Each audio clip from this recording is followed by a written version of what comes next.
के गुंडागर्दियाँ और जम कर के फितनेबाजियाँ ये आम तौर पर होती जा रही हैं और इसको हम अहले सुन्नत का शियार समझते हैं। जबकि जितना बड़ा नुकसान हमें इन तमाशों से पहुंचा है उतना बड़ा नुकसान दीन के नाम पे किसी और चीज़ से नहीं पहुंचा है। गौर करने वाली बात यह है कि ये जितने मज़ारात अल्लाह वालों के होते हैं, अगर इजाज़त होती और इनको कब्र से निकल के बात करने की इजाज़त होती तो ये जितने मज़ारों पर उर्स के नाम पे तमाशा करते हैं, इनकी मुलाकात अगर साहिब मज़ार से कराई जाती और ये पूछा जाता कि बताइए कि ये जो तमाशे हो रहे हैं क्या इससे आप राज़ी हैं, तो यकीनन ये साहिब मज़ार निकल के थप्पड़ ज़रूर मारते और कहते जिस तमाशे को बंद करने के लिए हमने ज़िंदगियाँ लगा दी तुम हमारे मज़ारों पे लाके वो तमाशे करके दिखा रहे हो।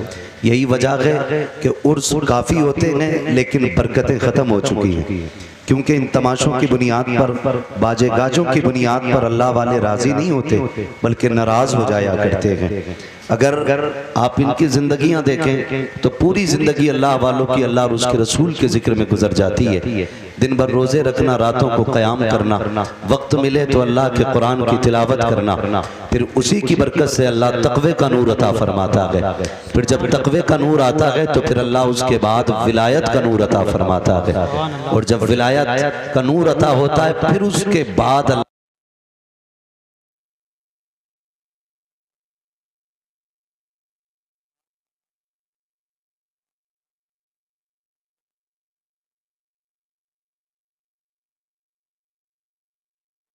एक इधर होती है। हद तो तब हो जाती है जब नौजवान ये कहता है कि मजा नहीं आ रहा है, खाली मर्द नहीं होना चाहिए, एक खातून भी होनी चाहिए और जवाबी मुकाबला होना है। फिर जिधर का शेर भारी होता है उधर पैसे लुटाए जाते हैं। हम अपनी कौम मुस्लिम से एक बात पूछना चाहते हैं, फिलिस्तीन की सरजमीन पर बच्चे भूखे हैं, प्यासे हैं, ये तमाशों के नाम पर लाखों रुपयों में आग लगाने वालों, क्या तुमने थोड़ा सा पैसा फिलिस्तीन के भूखों के लिए भेजा? क्या तुमने कुछ पैसा फिलिस्तीन के प्यासों के लिए खर्च किया? जब वहां की बात आती है तो कहते हैं दुआ कर तो रहे हैं। ओ भाई, अल्लाह ने तुझे सिर्फ दुआ के लिए नहीं बनाया है।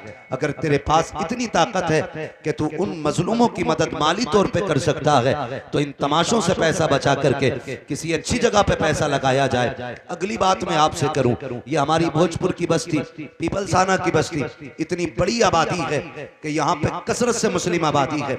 लोग तालीम याफ्ता भी हैं, बिजनेसमैन भी हैं, सर्विसमैन भी हैं, लेकिन मुझे जरा गौर करके ये बताओ कि हमारी इन बस्तियों के अंदर कितने आईएएस मौजूद हैं, कितने आईपीएस मौजूद हैं, कितने हमारे पास इंजीनियर हैं, कितने हमारे पास एमबीबीएस डॉक्टर मौजूद हैं? अगर हैं भी इल्ला माशाअल्लाह तो वो पैसे देकर के डॉक्टर बने हैं। मैं नाम लेकर के बात नहीं करना चाहता, सिर्फ ये समझाना चाहता हूं, जो कौम जिहालत के इतने बड़े गड्ढे में डूबी हुई हो कि जिसके पास अपना कोई अधिकारी नहीं हो और वो लाखों लाखों रुपए कव्वालियों में मुकाबले के नाम पे आग लगा दे, तो उस कौम को गैरत आनी चाहिए। अगर रब ने हमें दौलत दी है तो इस पैसे को उठाओ। अगर तुम नहीं पढ़ सकते हो तो अपनी पूरी बस्ती का आप जायजा लें। जो लोग वहां पे अच्छे हैं पढ़ने में, किसी को गुर्बत पढ़ने नहीं देती है, किसी को मजबूरियां आगे बढ़ने नहीं देती है, तो उस पैसे को ले जा करके उस पढ़ने वाले की तालीम पे लगाओ, उसको आगे बढ़ाओ। अगर वो आपके दिए हुए पैसे से आईएएस आईपीएस बनने के बाद किसी भी कुर्सी पे बैठेगा तो मेरा ईमान ये कहता है कि अगर उसने निज़ामे मुस्तफा को भी जाना होगा तो किसी भी कुर्सी पे बैठेगा वो जुल्म नहीं करेगा। जब भी कलम उठेगा उसका इंसाफ के लिए उठेगा और हक के लिए उठेगा, और जब भी इंसाफ कायम होगा तो फिर कोई रोएगा नहीं, बल्कि हर बस्ती में मुस्कुराने वाले नजर आएंगे, खुशहाल लोग नजर आएंगे। लेकिन भला हो हमारी इस जमात के लोगों का जिन्होंने आज ये उर्स के मौके पे जलसा कराया है। शायद कई कल को ये कहते कि देखा अगर कव्वाली होती तो इतनी भीड़ लगी होती, इतने लोग आ जाते, मजा आ जाता।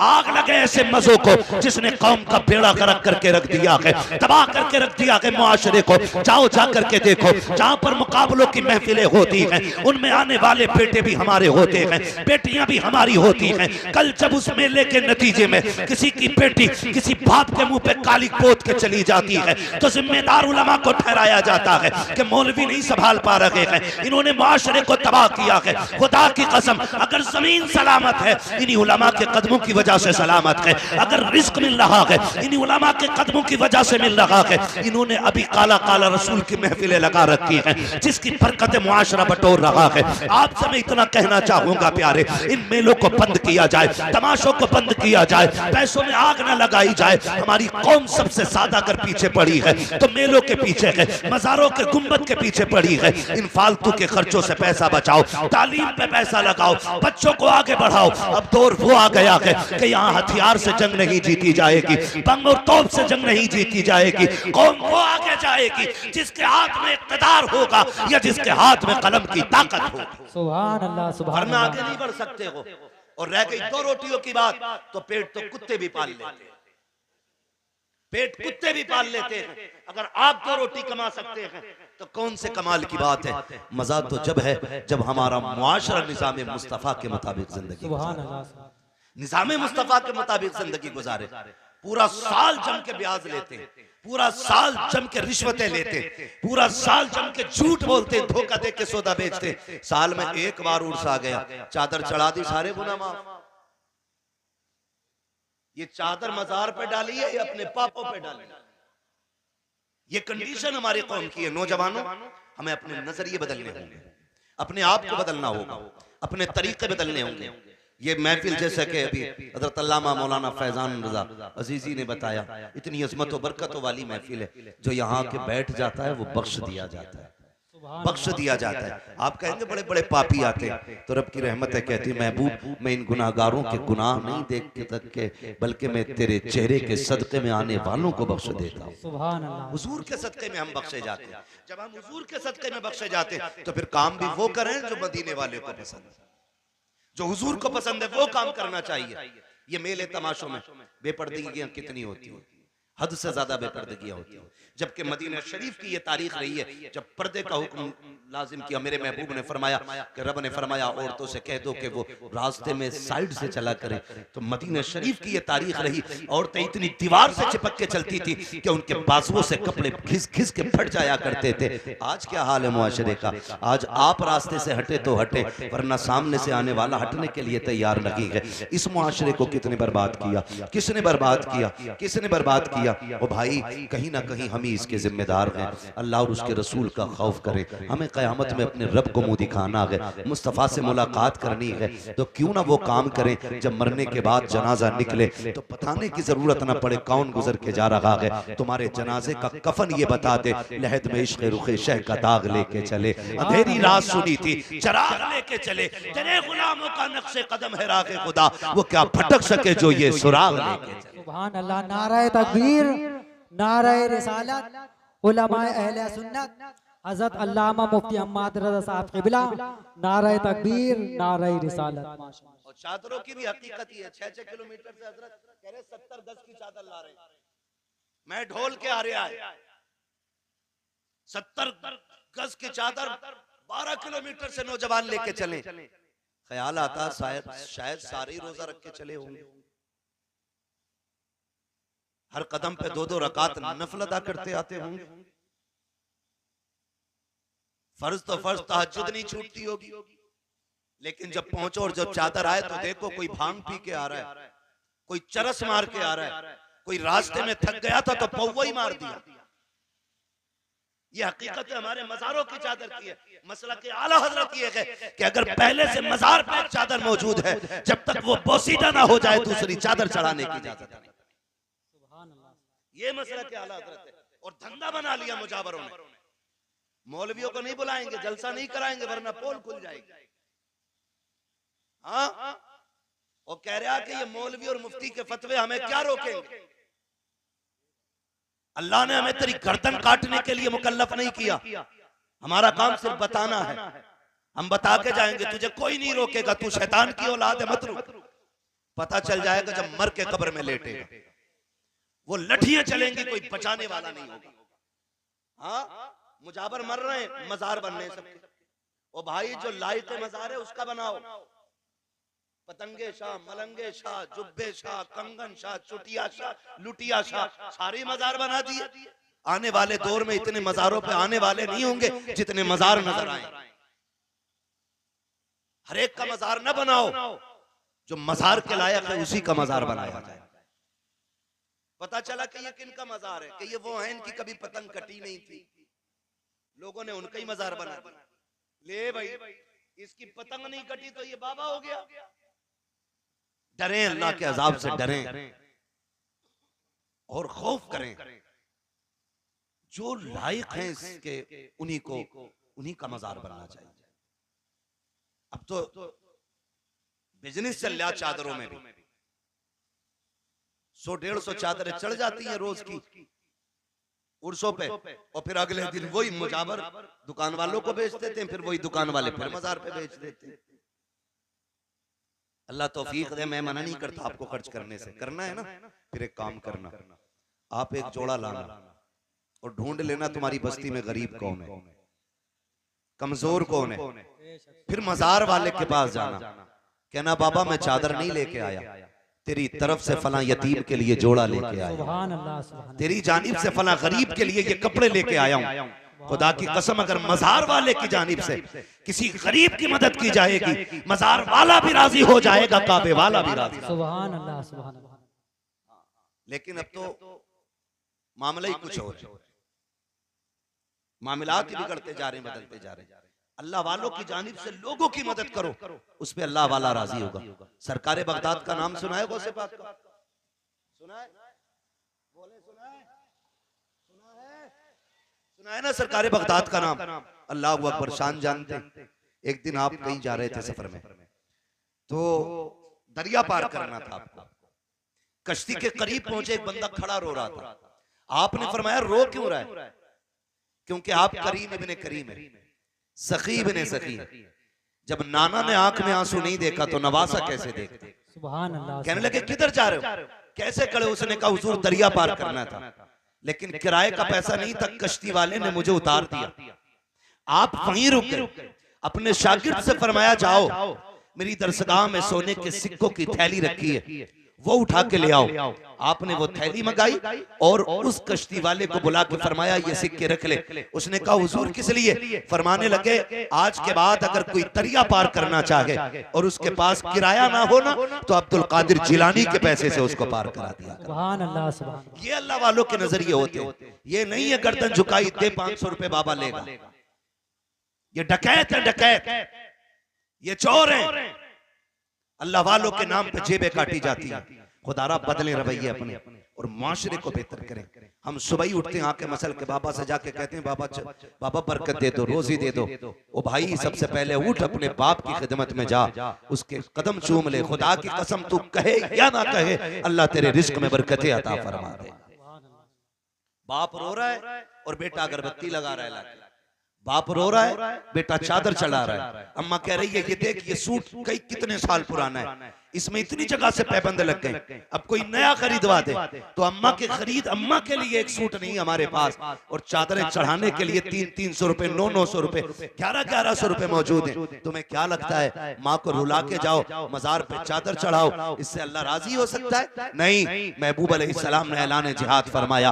एक सहाबी हुजूर की खिदमत में आ गए। आका करीम फरमाते कहां से आए हो? या रसूलुल्लाह फला गांव का रहने वाला हूं। मेरे नबी ने फरमाया बता पीछे किसे छोड़ के आया है? कहते या रसूल अल्लाह माँ बाप छोड़ के आया हूँ। कोई और भी है? कहा नहीं आका। कहा किस हाल में छोड़ा है? कहा या रसूल अल्लाह मैं उन्हें रोता हुआ छोड़ आया हूँ। आका ने ये बात इसलिए छेड़ी थी क्योंकि मुस्तफा देख रहे थे जब वो घर से चला था, आका देख रहे थे जब वो घर से आया था, और सरकार देख रहे हैं, इसलिए बरेली के इमाम ने कहा है और कोई गैब क्या तुमसे निहा हो भला, जब ना खुदा की छुपा तुम पे करोड़ों दुरूद। आका करीम फरमाते हैं किस हाल में छोड़ा है? या रसूल अल्लाह उनकी आंख में आंसू थे। कहा उन्होंने रोका? कहा जी रोक रखे थे। फिर तूने क्या कहा? कहा अम्मी जान मुझे हुजूर की खिदमत में जाके शहीद होना है, शहादत का रुतबा लेना है। आका फरमाते जा वापस चला जा, जिन माँ बाप को रोता छोड़ाया है उन्हें जाके मुस्कुराहट दे दे, अल्लाह तुझे इसी में शहादत का सदका, शहादत का सवाब अता फरमा दे। सुभान अल्लाह, सुभान अल्लाह।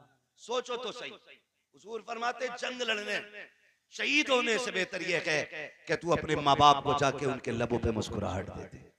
अगर आप ये चाहते हैं अल्लाह और उसका रसूल राजी हो तो चादर से ज्यादा जरूरी है माँ के सर का दुपट्टा। अगर बत्ती से ज्यादा जरूरी है बाप की टूटी हुई जूती को नई जूतियों में बदलना। इसलिए सबसे ज्यादा जरूरी है हमारे माशरे को अपने बुजुर्गों का एहतराम करना, अपने बड़ों का एहतराम करना। ये तमाम तर उलमा अहले सुन्नत, अल्लाह माफ करे, अब तो हरा कपड़ा बांधे और थोड़ी देर बैठ जाए कहीं तो फिर मौलवी साहब की थोड़ी सुन रहा, फिर नहीं सुनेंगे, फिर तो खुद ही मुख्तार बन जाते, कहते अरे मौलवियों के यही काम है, मौलवी होते ही ऐसे। अल्लाह का शुक्र है कि मौलवी ऐसे ही होती, शुक्र है अल्लाह का। यही वो जमात है जो अभी तक अपनी जगह पर मजबूती से कायम है। यही वो जमात है। तंज करना किसी भी आलिम पर, उसको हिकारत से देखना, फरमाया गया किसी आलिम की तौहीन न करना, वरना अगर तुमने किसी के इल्म की बुनियाद पर उसकी तौहीन की तो फिर बेदीन होके दुनिया से जाओ, बेदीन होके दुनिया से जाओगे। ये हमारे साथी हैं, मेरी औकात क्या, मेरे जैसे कितनों की उंगली पकड़ के इन्होंने आसमान तक पहुंचाया। हाँ, इनकी जूतियों का सदका है कि लोग लाइनों में खड़े रहते हैं। बताओ अगर शागिर्दों का ये आलम है फिर उस्ताजों का आलम क्या होगा? सोचें जरा, दिमाग लगाएं।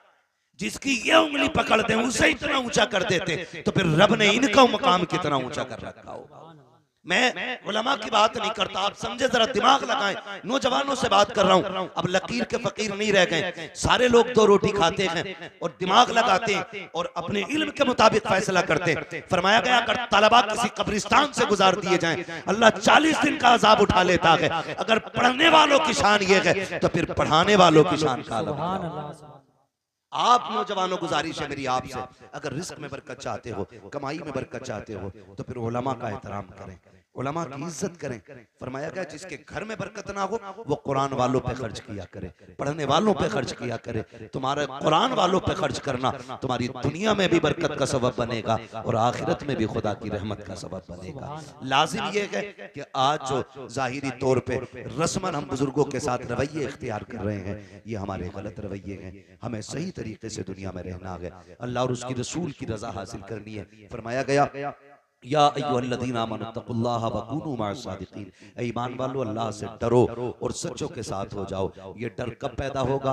जब उलमा के साथ आप बैठेंगे, ये आपको जायज़ नाजायज़ की खबर देंगे। कई लोग बियर पीते कहते हैं कुछ नहीं मौलाना, ये तो जूस के तौर पे पीते, एनर्जी ड्रिंक है। शर्म आनी चाहिए, हर वो चीज़ जिसमें नशा होता है और नशा उतना के जिससे कदम डगमगा जाए। अल्लाहु अकबर, ये जितने भी इस तरह के नशे होते हैं ये शरीयत ने हमारे लिए हराम कर दिए हैं, शरीयत ने हमारे लिए हराम कर दिए हैं। इन सारी चीजों से शराब का एक कतरा एक बाल्टी पानी में पड़ जाए वो सारी बाल्टी नापाक हो जाया करती है। हम ये कहते थे नहीं जी मौलाना कोई बात नहीं, ये तो बियर है। मौलाना तुम क्या जानो, तुम तो सब चीज को शराब देखते हो। मौलाना नहीं जानता बेटे, जहां मौलवी पहुंच गया कि आज तक वहां साइंस नहीं पहुंची है।